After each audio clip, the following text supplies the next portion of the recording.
Crazy Music Entertainment, and Adewale Lawal of Speaker Box Miami. And they're doing some amazing things in Miami Gardens.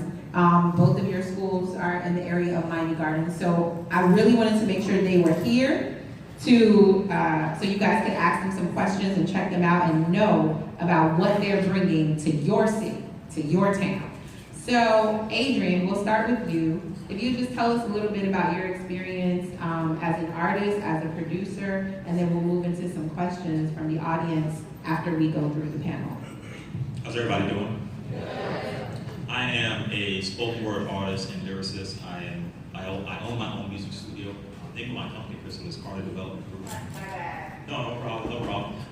For the young lady who does a lot of different things, I do about 50 things too, so it's all good. You can make it all work for you.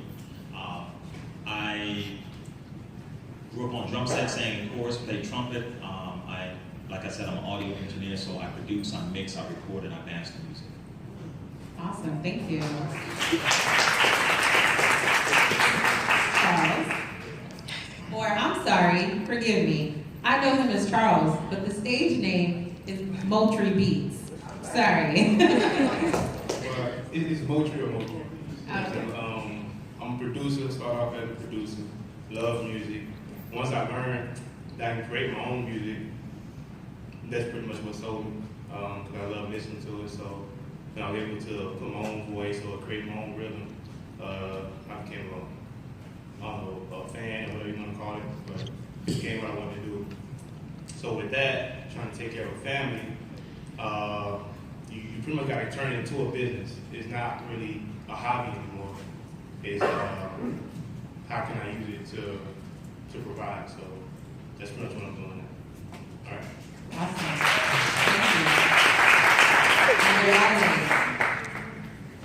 So, Speaker Box Miami is pretty much a music, fashion, and art cultural hub. We're a retail space. By day, we sell music, fashion, and art in every aspect. At night, we have a venue space where we do parties and everything to influence the culture around everything that we do in the music, art, and fashion. We practically cover the board as far as creativity is concerned, and really making it so you can make it a tangible product to where you could make it a business and you could make money off of something that you think that you can do, or something that's dope that you created. And it's about, what this program is about, owning your own identity and your ownership and just putting it out there to where you can market it and make money off of it. Yes. So. Absolutely. So, go ahead, clap that up. So, I wanted to take this opportunity to dispel any myths that people might have about the music industry and how you really capitalize on it, what kind of work it takes, so that you're not walking around with, fallacies about you being able to make it and having a career in the music industry. So, from each one of you, could you just tell me some things that you learned about the music industry that you thought, you would be able to get into the music? How many people come to you and say, this is it, this is what I want to do, I want to make this album, I want to make it big. They come into your factory or your studio and they say, hey, I have this hit record. They come in with these high dreams and then it doesn't happen.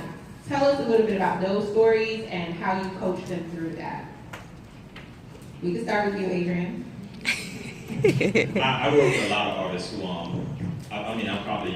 I produce a whole bunch of tracks with different artists. I probably work on about 20 albums, working with different local artists here. And the storyline is always the same. They come in, they got this one track, this one song, and they're like, yo, this is it. We gonna do this, we gonna put this on the street, it's gonna be hot. I know a DJ, they said that they're gonna play it for me. It's that underground station, but the hood is gonna love it, we on. And I'm still waiting on it. The reality is that if you understand how the music industry works and the history of it, it's gone from you needing to get into a major label to you being able to push yourself. I think Soulja Boy broke the door open when it came to your ability to be able to put yourself on social media. Justin Bieber, right? Yeah. Justin Bieber also, his break came through social media. It's everybody seeing him on social media that ushered to him and et cetera, et cetera. So the reality is that you're really dealing with, I'm not trying to kill any dreams, but you're really dealing with a very saturated market.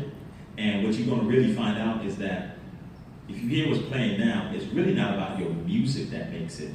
It's about your ability to market and to be able to look like you're the thing right now. You know, and that's really what it is. So unless you, but at the end of the day though, for those of you who are serious about it, it's a craft. You have to hone it. You have to study it. You got to learn the history of it. You got to know what, you got to be able to, like the lady said who was hosting it, is that you have to be able to know who you are as an artist. And when you get into the phase of, well, I'm going to try to be Jigga, or I see what Kanye doing, or I see what these skinny jean wearing dudes, I don't know what their names are, like, they wear these skinny jeans, What are their names? Young Thug Oh, and, Young Thug. and You got a problem with Young Thug? No, I'm just saying that, I'm just saying that the music has changed a lot, and you gotta know who you are. You gotta find yourself before you can really find your music. Well, I think me personally, as far as how I deal with the music, there's so many different aspects to music in the music industry. A lot of people try to focus on being the star rather than Mike and being in front of the cameras, but it's so much. It's the whole community.